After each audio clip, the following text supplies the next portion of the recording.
conferencia magistral Más allá del arco iris, color e identidades de género. La doctora Amanda López es licenciada en Letras por la Facultad de Filosofía y Letras de la Universidad de Buenos Aires, Argentina. Obtuvo el doctorado en diseño en la Facultad de Arquitectura, Diseño y Urbanismo, también en la UBA. Es profesora en el área de comunicación en la carrera de diseño gráfico y en la materia investigación, marcos, conceptos y herramientas en la Universidad de Buenos Aires. Dicta seminarios de posgrado, dirige tesistas y becarios en el área de semiótica, comunicación y color.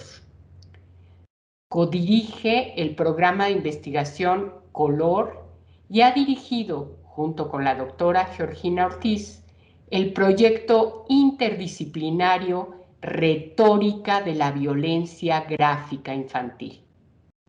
Es socia honoraria de la Asociación Mexicana de Investigadores del Color, participa en los congresos del Grupo Argentino Color desde 1996 y en la AIC desde 2001, y en sus publicaciones tenemos, entre otros libros, con María Ledesma, Comunicación para Diseñadores en 2009 y Retórica del Diseño Social en 2018. Doctora, le damos la bienvenida. Muy buenos días. Esperamos que por allá todo esté muy bien. Por aquí está soleado, sí, le estamos saludando desde Ciudad de México. Y bueno, en principio son las 10:05 y la idea es terminar a las 11. Agradecemos mucho su presencia y me quito para no interferir. ¿Tiene usted alguna duda? Espero que no. Okay.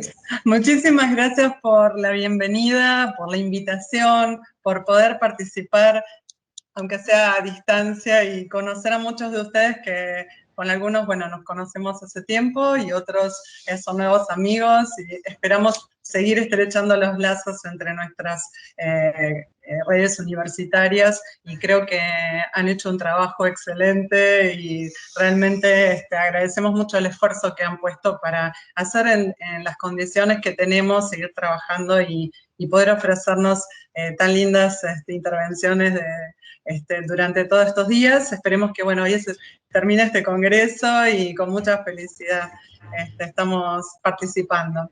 Claro que sí, todos deseamos eso, y bueno, nuevamente bienvenida. Muchísimas gracias. Este es el título de la presentación que queríamos compartir con ustedes en este congreso.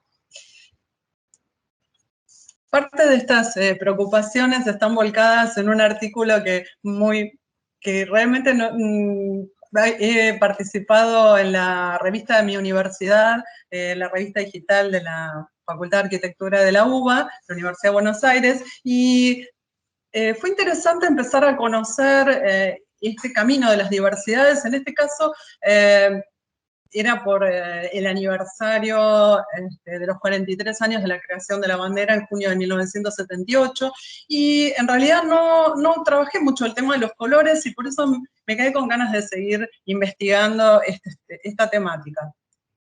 Sobre todo, para comenzar, lo que debiéramos imaginar y pensarnos es por qué nuestra cultura toma como el binarismo y elige para categorizar la realidad, para asirla, para comprenderla. ¿Estamos pensando en igualdad o estamos pensando en diferencia cuando presentamos el mundo con estas categorías binarias como hace nuestra cultura occidental? Evidentemente, estas concepciones no son inocentes, implican un modo de entender las oposiciones no solo como simples descripciones, sino como antítesis. Entonces, esa neutralidad se transforma también en normatividad desde el punto de vista social. Esta imagen simplemente inocente que nos permite diferenciar, discriminar una señalética, se transforma en normatividad social, en estereotipos de género, en posibilidades de las princesas y los campeones, en modos de ser, en lo que llamamos la heteronormatividad, que si fuese simplemente una descripción de modos de ser, podría ser algo útil para organizar una sociedad. El problema es que esto también limita posibilidades, genera estereotipos que podrían ser discriminatorios o negativos y en general tienden a desfavorecer al género femenino. Por supuesto que toda selección cromática, adaptando este universo de la circulación entre la producción y el reconocimiento de los discursos sociales, tiene un contexto social y estos discursos van a pertenecer a universos simbólicos y están sujetos a un devenir, es decir, no son fijos, son móviles, cambiantes y todo el tiempo hay una circulación, una ida y vuelta entre el reconocimiento social, la producción de nuevos discursos sociales y la historicidad que va modificando las posibilidades de decir, las posibilidades de ser y de cómo esto tiene un reconocimiento social. Algo que hoy en día nos parece natural, el rosa para las nenas y el celeste para los varones, en realidad es algo que está normalizado, que está naturalizado y que pertenece a nuestra cultura y que es bastante reciente dentro de la cultura occidental. De hecho, en la pintura post la Edad Media, durante el Renacimiento, entre los siglos XV y XVII, se usaba el azul para la mujer, para representar el manto de la Virgen, como la pureza, el azul como un elemento pasivo, receptivo y más bien calmo, y el rojo como el elemento dinámico de la sangre, de la fuerza, y también los rosados como parte de la representación de la masculinidad.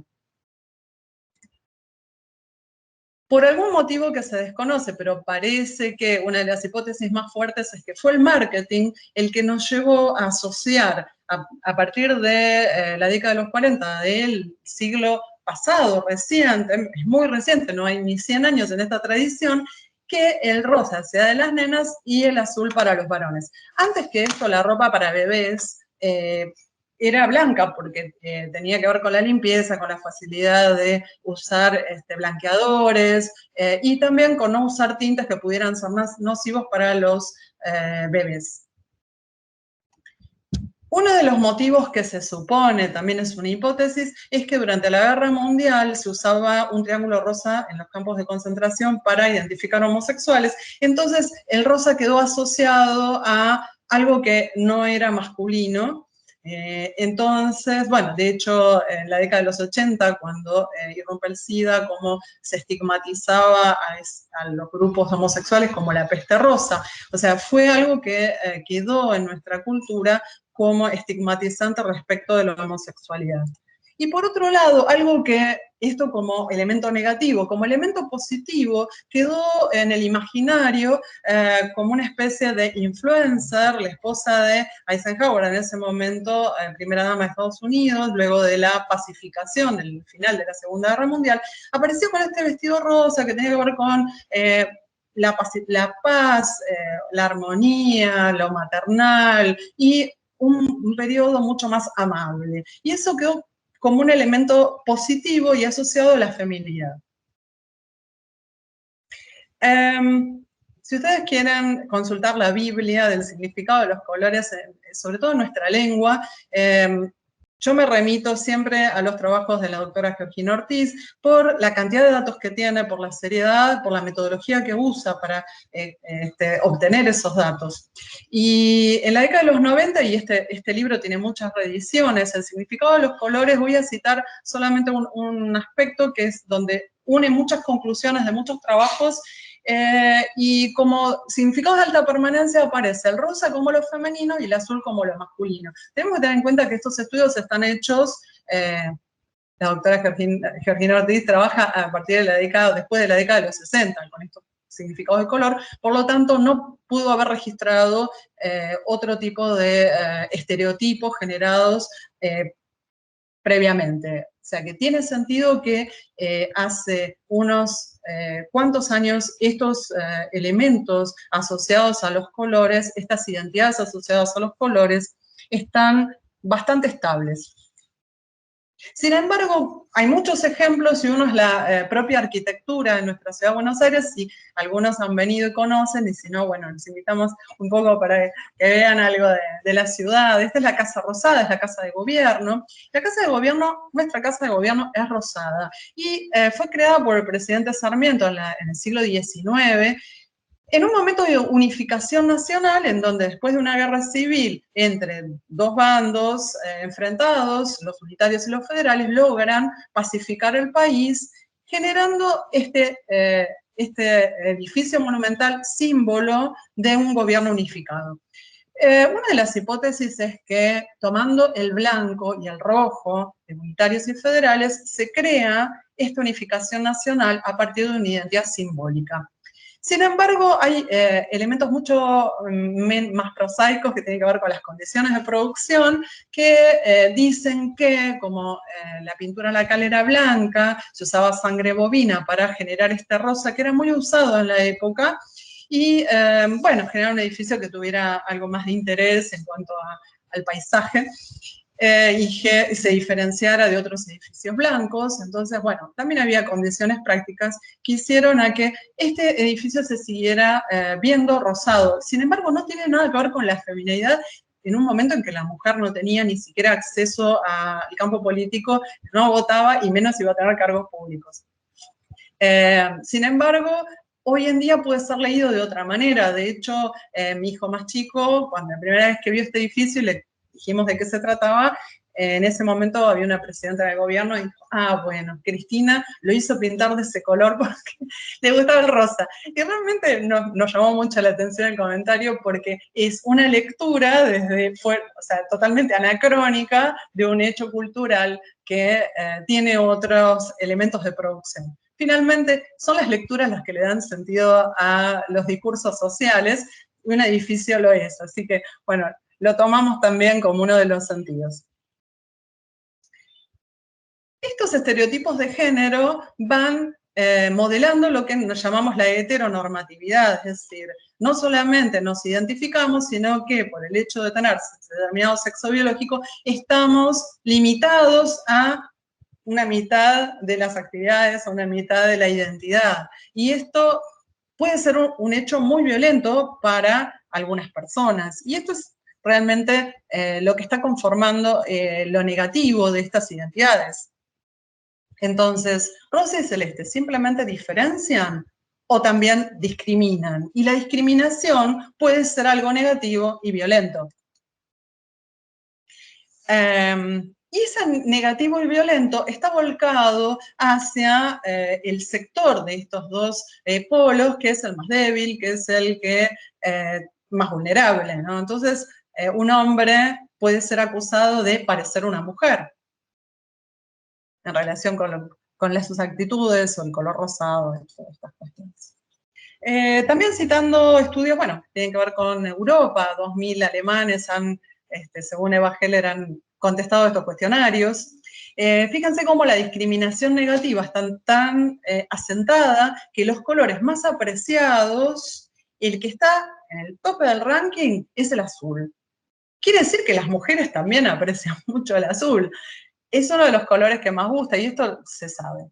Ahora, ¿esto tiene que ver con las identidades sociales o con la percepción del color? ¿Qué pasa? Bueno, todo esto se empieza a cruzar. Sin embargo, el rosa aparece solo en un 2%, y en el color menos apreciado aparece en segundo lugar el rosa. Y esto, bueno, nos habla de cómo nuestra cultura adopta también discriminación, o incluso discriminación en un sentido negativo. Y esto se vuelca al uso de los colores, lo cual tiene un efecto en el diseño, en el marketing, en muchas otras cosas que trascienden las identidades mismas sexuales. durante el principio, fines del siglo XX, principio del siglo XXI, hay una crítica al binarismo.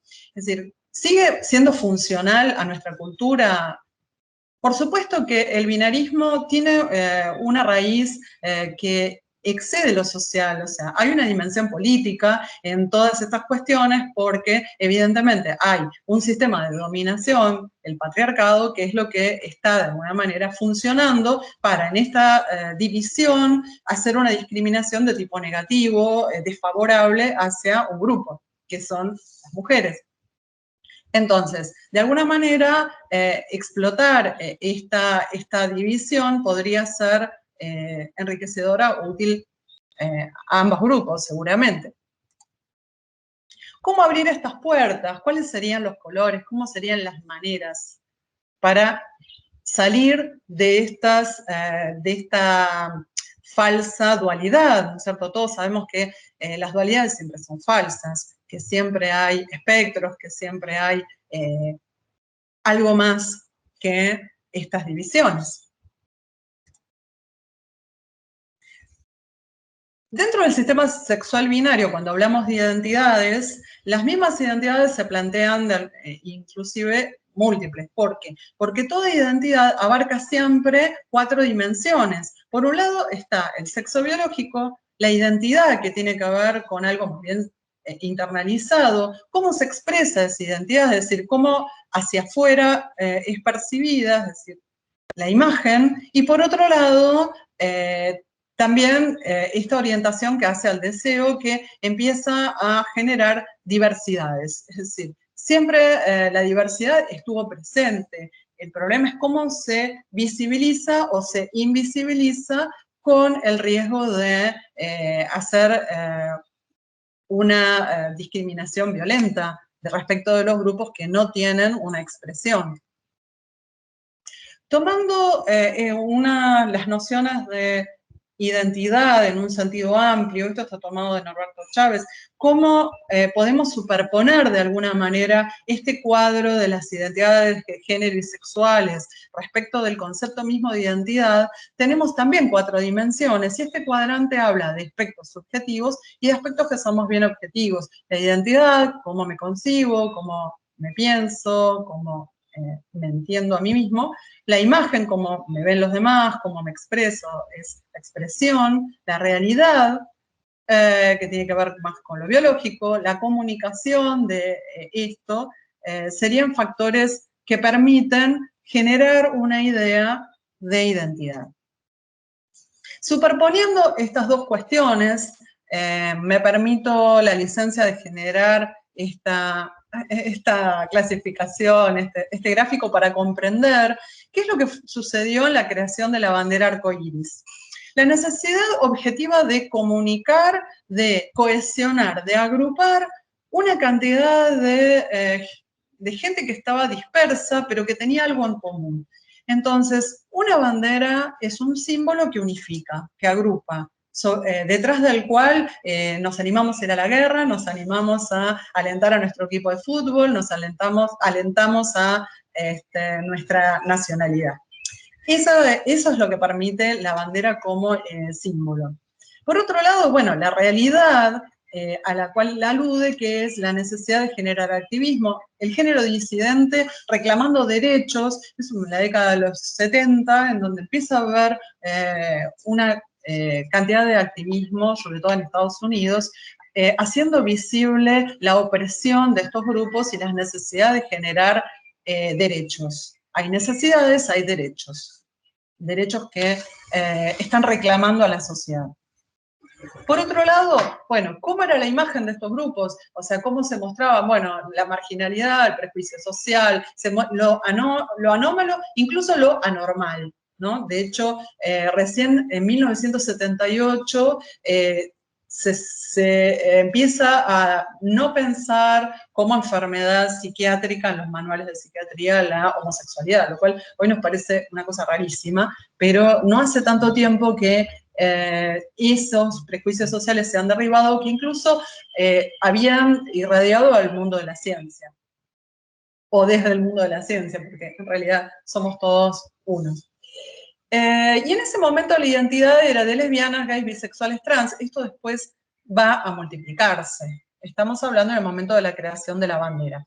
Entonces, se crea esta bandera de 8 franjas en 1978. Es un diseñador que nacido en Kansas, que la crea, pero que en el primer Festival del Orgullo en San Francisco, el 25 de junio de 1978, van a enarbolar esta bandera, las van a mostrar y van a generar un movimiento que va a convertirse en un movimiento global. Es una cosa muy fuerte lo que genera este símbolo. Uno de los motivos que lo alentó fue la muerte de Harvey Milk, uno de los activistas por el orgullo gay.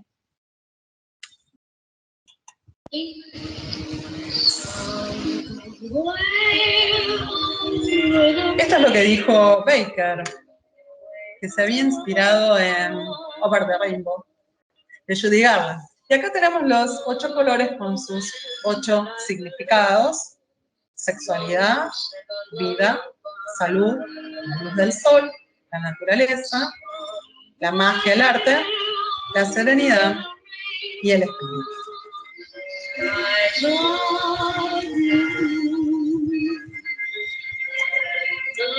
Este enunciado, evidentemente, no puede haber sido creado de la nada, sino que hay una práctica social que son estas marchas, este activismo en la calle, porque para necesitar una bandera, hoy en día, por ejemplo, ¿hubieran creado una bandera? No, porque hay otras prácticas discursivas que están mediando en todos estos grupos activistas. Lo que hubieran creado es un GIF, un video, un banner para usar en la computadora, es decir, hubieran creado otro tipo de situaciones. Sin embargo, se sigue manteniendo la performatividad del activismo en las marchas del orgullo, porque es una manera de estar en la calle, generar presencia, y los cuerpos como cuerpos políticos.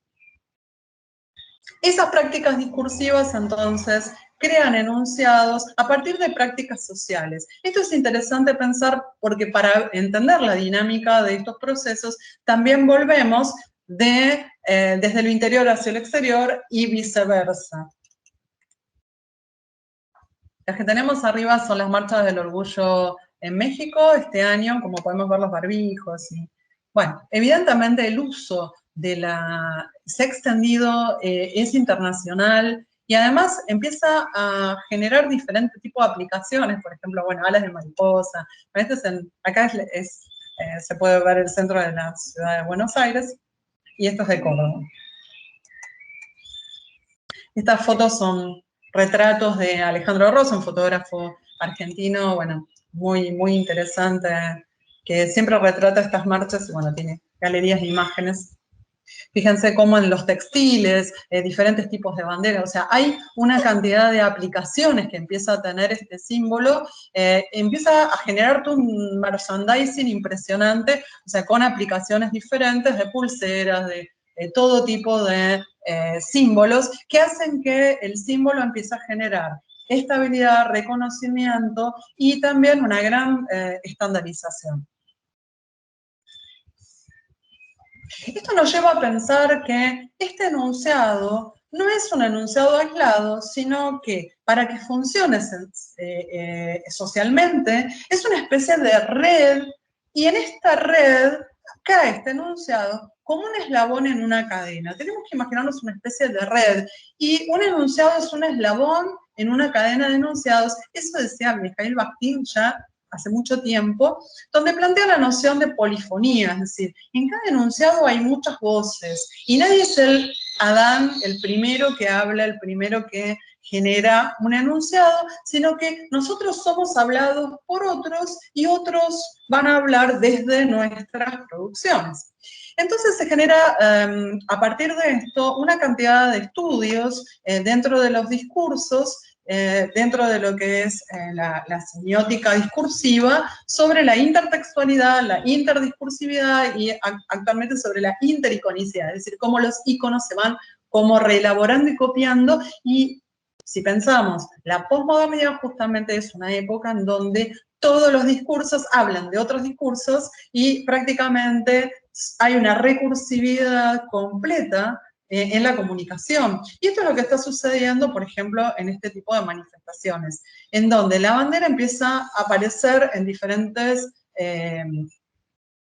recirculando, ¿no?, en diferentes apropiaciones.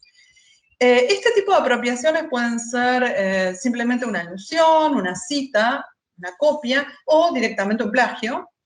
También pueden ser serias o satíricas y van formando, bueno, otro autor que trabajamos para esta teoría, es que estas citas pueden ser eslabones que citan como homenaje a otros, citas de autoridad, continuaciones, parodias, ironía, o lo que llamamos hiperimagen, que ahora vamos a ver. ¿Por qué es interesante ver esto? Porque el impacto que tiene un símbolo, como en el caso de la bandera, va a tener que ver con cuáles son las apropiaciones de las cuales se va a apoderar y después, dentro de esta cadena, cuáles son los eslabones que le siguen y que van a ir generando recirculación de este enunciado social.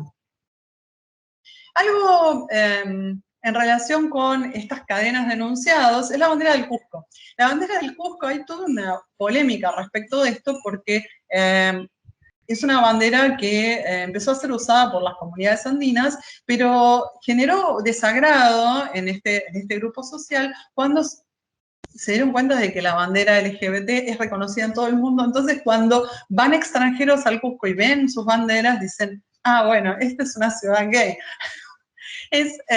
No reconocen la bandera del Cusco, sino que reconocen esta identidad. Y en un momento, bueno, hay toda una discusión, esto lo pueden ver, si es copia, si no es copia. En las redes hay cantidad de esto sobre este tema muy, muy interesante. Bueno, en realidad no es una copia porque no supieron entre sí. O sea, el 9 de junio de 1978 empezó a usarse esta bandera. Esta bandera no tiene 8, sino 7 colores, porque tiene el celeste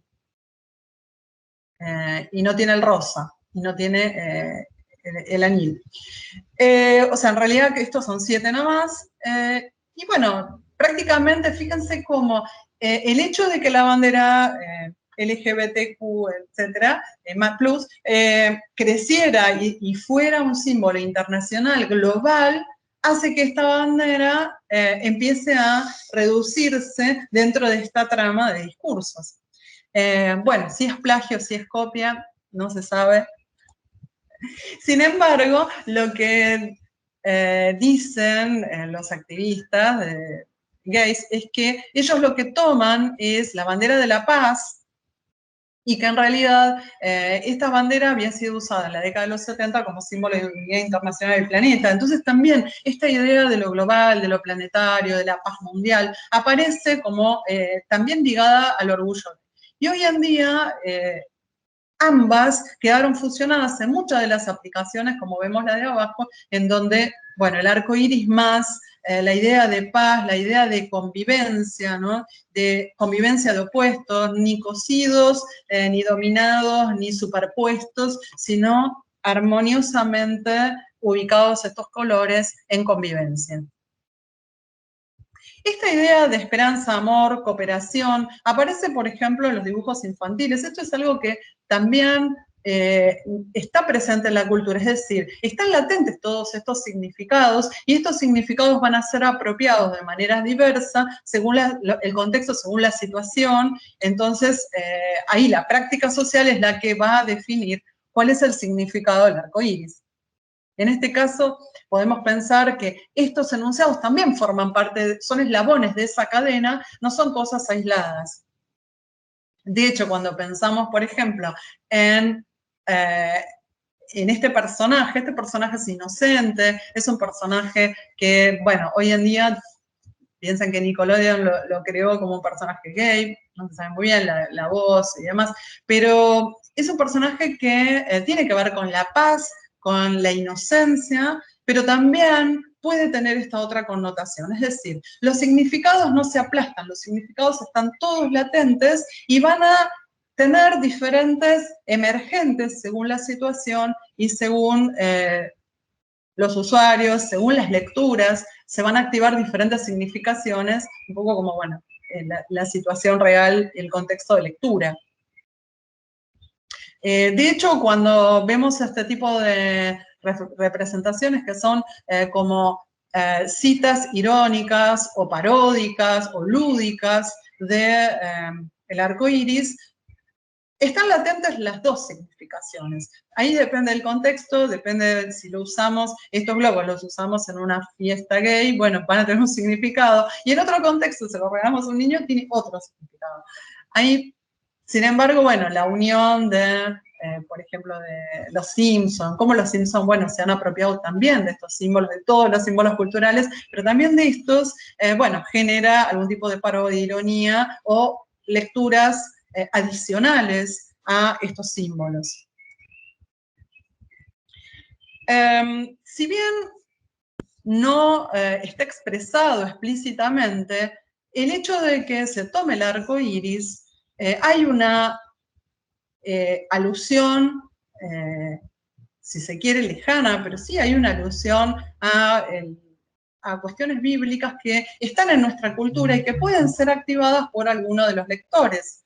De hecho, bueno, en el Génesis se habla del arco iris y el arco iris tiene que ver con la paz, ¿sí? Como, bueno, Dios finalmente sella un pacto con los hombres y algo de eso es lo que está latente en nuestra cultura occidental desde este momento para generar después todas estas otras significaciones como eslabones más o menos lejanos de esta primera significación bíblica, que a su vez tiene un origen anterior, porque ya en la cultura griega, arcoíris es la diosa mensajera entre el cielo y la tierra, es decir, esta mediación entre lo potente del cielo y la tierra, como, bueno, recibiendo esta posibilidad de generar un campo intermedio o de ser mensajero entre los dioses y los humanos.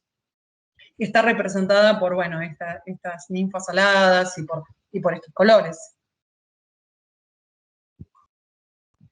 Y por otro lado, todos estos signos, cuando empiezan a generar estereotipos sociales y las identidades culturales se van asentando, también son aprovechadas, son cooptadas, son resignificadas y de alguna manera frivolizadas por el marketing y la publicidad. Entonces, bueno, hoy en día vemos cómo la identidad arcoíris es tomada por la publicidad para generar una mayor empatía en los usuarios, porque en realidad cada vez más empatizamos con estas ideas y además porque siempre la publicidad se monta sobre estos discursos políticamente correctos, pero ¿cuál es el riesgo? Que están desideologizando esas primeras manifestaciones de la bandera como símbolo de lucha. Entonces, por un lado, estoy haciendo que este símbolo sea aceptado y sea asimilado socialmente, pero por el otro lado lo estoy desideologizando, lo estoy inactivando desde el punto de vista de las luchas sociales. Hoy en día, en la comunidad homosexual también se está acuñando este término de homonormatividad, es decir, cómo, bueno, ya deja de ser subversivo la homosexualidad, sino que hay un modo de ser correctamente homosexual, lo cual, bueno, parece una cosa extraña, pero también empiezan a tener estereotipos o reglas de género que los están limitando. Ni que hablar que esto ha llegado incluso a los estadios de fútbol, al rugby, a los deportes, que es un lugar como muy resistente a la sociedad respecto de los roles de género. Estas luchas indudablemente han tenido sentido. De hecho, fíjense, yo solamente estoy citando 3 leyes desde el 2010 al 2021, 3 leyes que otorgan derechos a las comunidades, leyes que, bueno, en Argentina han permitido desde el matrimonio igualitario hasta el empleo formal, la identidad de género, es decir, estas posibilidades ciertamente interesantes que tienen que ver con esas primeras luchas que se generaron a partir del símbolo arcoíris. Por supuesto, esta identidad de género es muy compleja porque por un lado tenemos, bueno, reivindicaciones que no tienen que ver con algo en particular, sino, bueno, como vimos recién, estas 4 dimensiones, identidad, expresión, sexo y orientación, pero dentro de lo que es este arcoíris que va entre el hombre y la mujer, tenemos esta situación que se llama el genderqueer, que es una identidad de género que podría llegar a ser un espectro, un fluido, algo que no sea estático, sino incluso dinámico. Y eso es un poco resistente en la sociedad, porque cuando a un individuo le decimos, bueno, si nació hombre, le ofrecemos un DNI con su identidad masculina. Bueno, pero ¿y si después, si es identidad fluida, qué pasa? O si la orientación sexual es fluida. Bueno, ahí empieza a complejizarse un poco más. Y se complejiza todavía más cuando aparecen todas estas manifestaciones polícromas, en donde, por ejemplo, transgénero, bueno, me paso de un color a otro, bisexual es la combinación de estos dos, intersexual no es ninguno, bueno, no binario, lesbianas, gays, bisexuales, transgénero, transvestis, transexuales, intersexuales, queer y más. Es decir, todas estas banderas, incluso están hablando de agénero, género fluido, polisexualidad, es decir, cada vez hay una especie de explosión, han dinamitado este arcoíris. Esta es una pregunta que les hago, realmente no tengo respuesta para esto. O sea, ¿qué hacemos con todos esos años de lucha? O sea, ¿estamos diluyendo eso? ¿Estamos multiplicando los colores? ¿O estamos sumando disidencias y sumando disidencias? El viejo proverbio dice, divide y reinarás. Realmente yo creo eso. ¿Qué pasa entonces con una sola bandera unificada? O todas estas, bueno, evidentemente, aquello que era transgresor en un momento revolucionario empieza a ser asimilado y reaccionario y empieza a ser usado para publicidades. Realmente esto no es seguramente lo que las comunidades querían ser. Y cómo estas identidades discursivas que se alimentan de identidades sociales de quienes las producen y de quienes las interpretan, en una co-construcción del sentido, van a terminar modificando socialmente nuestro modo de entender incluso la sexualidad. Y para eso citamos a Paul Preciado, que antes era Beatriz Preciado. La historia política de una injuria es la historia cambiante de sus usos, de sus usuarios y sus contextos de habla o de visualización, digamos. O sea, evidentemente estos cambios van a producir cambios también sociales que nos van a permitir o nos van a obligar a vernos de otra manera. ¿Cómo generar empatía con estas comunidades? De hecho, la bandera genera empatía. Genera una comunidad de género que genera una identidad de género con credibilidad en estos valores simbólicos, permanencia, reconocimiento. Si entendemos por empatía estos sentimientos, identificación, cómo se comparten estos sentimientos. Sin embargo, ¿cómo generamos empatía? Esto es un famoso formulario Google, en donde podemos setear para que la gente en su formulario ponga todo esto o mucho más. Bueno, pareciera bastante extraño, ¿no? Porque hay como 20 posibilidades de poner.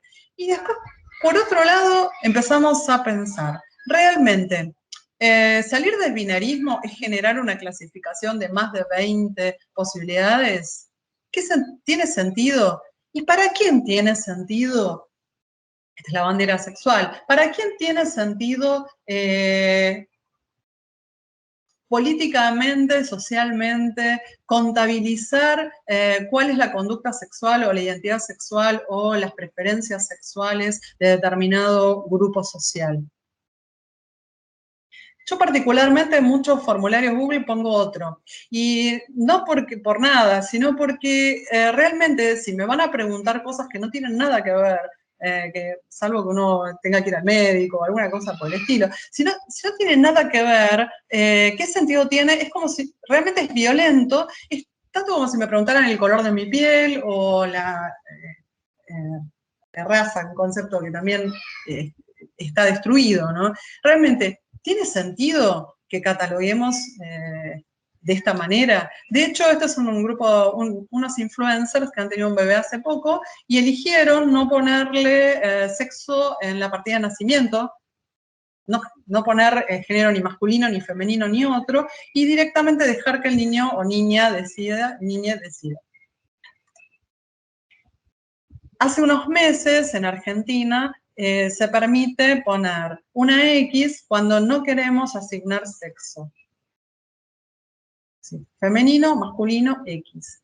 Lo que pasa es que esto también genera un problema, porque la X simbólicamente es lo marcado, es decir, lo que marco y lo anómalo. Entonces, yo realmente, uno tener un documento con una X, hay que saber, hay que poder llevarlo, ¿no? Realmente creo que tal vez lo pertinente sería, ¿necesita el Estado tener este dato? ¿Por qué no está el color de mi piel ahí? Porque no necesita, porque sería discriminatorio. Yo creo que en un momento va a ser vergonzante, discriminatorio que el Estado nos pida este casillero, y este casillero tal vez no debería existir. Entonces, ¿se reconoce la diversidad o estamos ante una disolución identitaria en todas estas posibilidades? Están explotando el género. De hecho, teórica muy conocida, bueno, invita a deshacer el género, ¿no? Judith Butler. Entonces, este concepto de performatividad que nos habla de cómo, bueno, un ser, cómo los cuerpos deciden su género, y ese género no necesariamente es estable.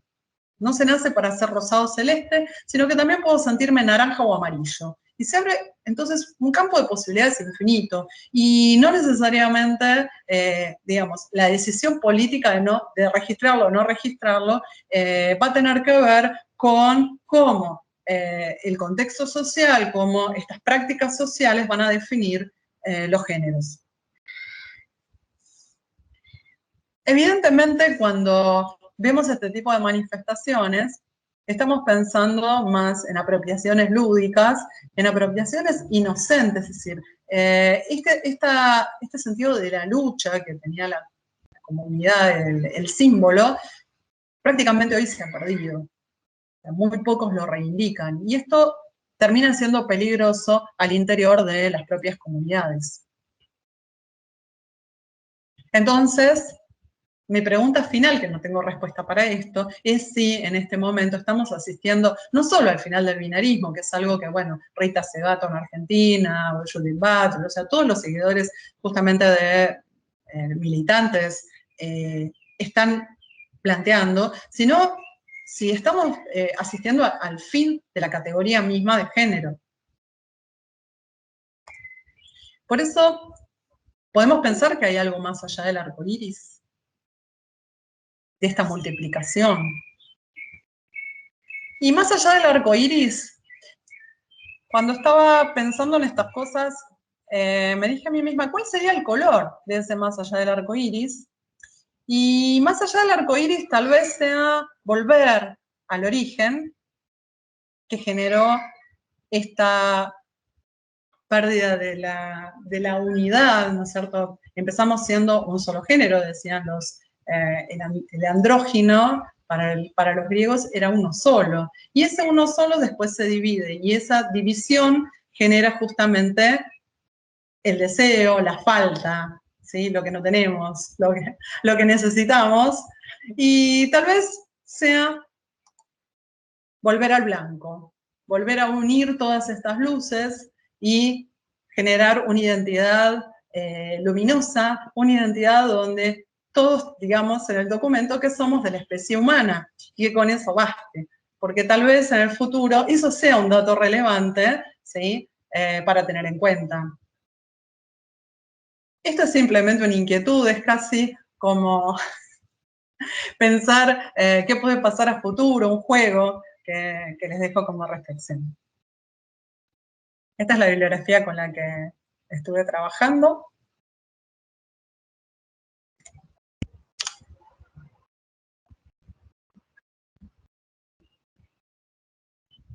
Y esto es todo.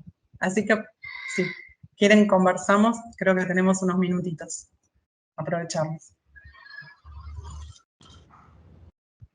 Agradecemos muchísimo esta conferencia tan especial y tan emotiva finalmente en todo lo que se refiere al respeto hacia el otro, ¿no? Entonces, vamos a dar paso a la sección de preguntas, son 10:50, entonces también agradecemos muchísimo a la doctora Amanda López haber tenido en cuenta el tiempo. Damos paso a la sección de preguntas. Sí, cómo no, con mucho gusto.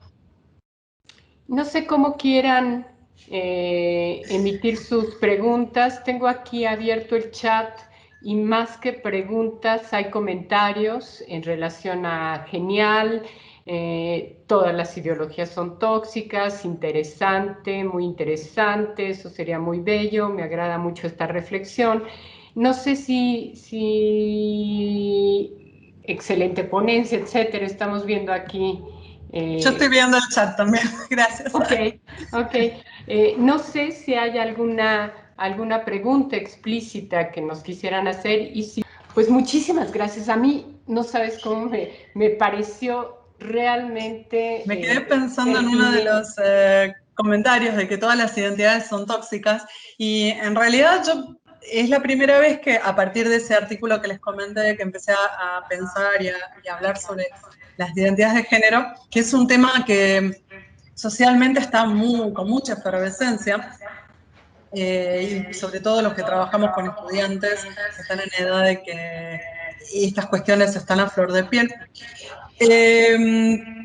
En realidad es verdad que las identidades políticas y las identidades deportivas, que son las que yo había trabajado previamente, son las que también generan estas identidades afectivas y cómo esos afectos van tiñendo otros aspectos de los discursos sociales y son cooptados y aprovechados por el marketing, por la publicidad, para generar productos que ya estén impregnados de estas identidades. Y bueno, realmente es peligroso. Bueno, hay partidos políticos que usan, bueno, acá en la Argentina, que usan los colores de las identidades deportivas, por ejemplo.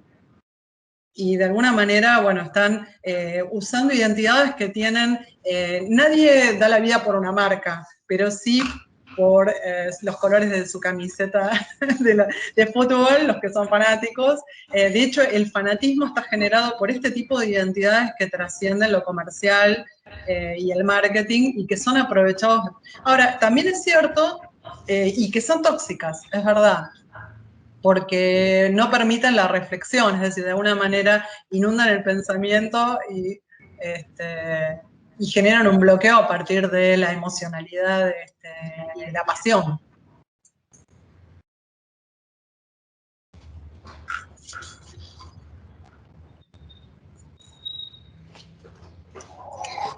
Bueno, también al tema de las ideologías, estoy leyendo... sí.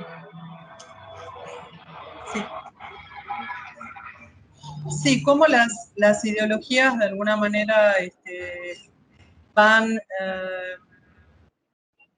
montándose unas en otras, ¿sí? Para utilizar esta red de discursos en su favor.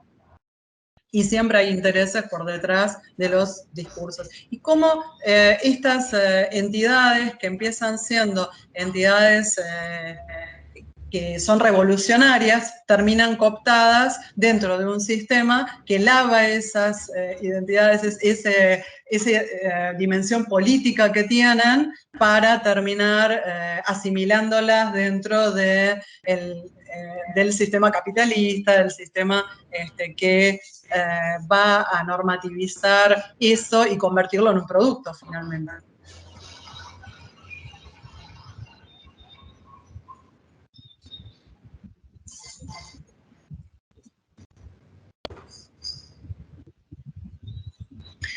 Hay acá Citlali dice, creo que el ser humano deje de categorizarse, dejaría de ser el mismo. Sí, seguramente deja de ser el mismo, pero podríamos pensar en cómo a la larga estas identidades, cuando generen otro tipo de diferenciación. Estoy pensando, por ejemplo, cuando, de hecho, hay leyes en donde los animales se los considera personas no humanas. Entonces, la categoría de persona ya estamos entendiendo de otra manera. Entonces, ser persona humana nos va a definir respecto del animal considerado persona no humana, o cuando haya, por ejemplo, estos casos de cyborgs o de justamente entidades donde tengan algunas partes humanas, o sea, ¿cuál sería el porcentaje que tenemos que considerar para considerarlo humano o no humano? ¿No? Entonces, este tipo de discusiones son las que creo van a ponerse por delante a partir del siglo que estamos transitando, y no tanto las categorías de género, que de alguna manera van a terminar de resolverse, ¿no? Porque se han asimilado, porque todas estas luchas por derechos, si los derechos se consiguen, bueno, finalmente, por suerte, van a dejar de ser una problemática, va a ser simplemente una descripción y no una discriminación. Creo que en el fondo es positivo. No sé, hay que ver algunas. A ver, ¿por qué elige colores para identificarse? Tenemos otra, por ahí otra pregunta. Uy, Mónica, ¿por qué cree que la raza humana elige colores para identificarse? Estuvieron hablando en este congreso de esto, cómo el color es un elemento de identificación, porque es como, de hecho, siempre pensamos que hay muchas carreras de comunicación visual y ninguna de comunicación olfativa. Si fuésemos perros, sería al revés. O sea, nosotros, como nuestro elemento visual identificador más importante, de esto hay muchos estudios en psicofísica del color que dicen que es el color. Primero el movimiento y después el color. Entonces, cuando alguien quiere algo, dice, bueno, tráeme, no sé, un suéter. ¿Cuál? El azul, el verde, el libro rojo. O sea, es lo primero que uno le viene a la mente como elemento identificador, el color. Sí, el color como identificación funciona de una manera muy interesante. Y que genere identidades, sí. Y las identidades en general tienden a la diferencia. Eso es lo que están diciendo. A diferenciar, por ejemplo, si un partido político genera un color, bueno, los otros buscan los opuestos. O sea, en general se dan históricamente este tipo de diferenciaciones. Y por eso, entre los fríos y los cálidos, pero si uno lo piensa, no tiene ni siquiera mucha lógica lo de azul y rojo, porque el rojo es el fuerte, el cálido, y el azul es frío, es más tranquilo, suave y menos dinámico, ¿no? Sin embargo, bueno, en un momento se instituyó de esa forma y nos parece súper normal. Bueno, entender el concepto de lo que entiendo lo que dice Johan, creo, de Colombia, que hay una nueva manera de entender las identidades como dinámicas y no como estáticas. Y esto es otra cosa que también irradió en lo que se llama la identidad corporativa, porque de hecho la identidad corporativa hoy en día no piensa un sistema estático, sino dinámico, y piensa la identidad como experiencia, como algo más fluido que un sistema rígido de colores y de formas y de tipografías. O sea, que eso también tiene que ver con que, bueno, la identidad, nosotros nos estamos como autodiseñando y hay una conciencia de eso en el ser humano en la actualidad, que es algo histórico, puede ser. Bueno, agradecemos muchísimo a la doctora Mabel Amanda López, y aquí hacemos una entrega virtual de su constancia, y realmente felicitamos y nos felicitamos a nosotros por haber tenido la posibilidad de escuchar una conferencia tan interesante. Muchísimas gracias por su presencia, doctora Mabel Amanda López.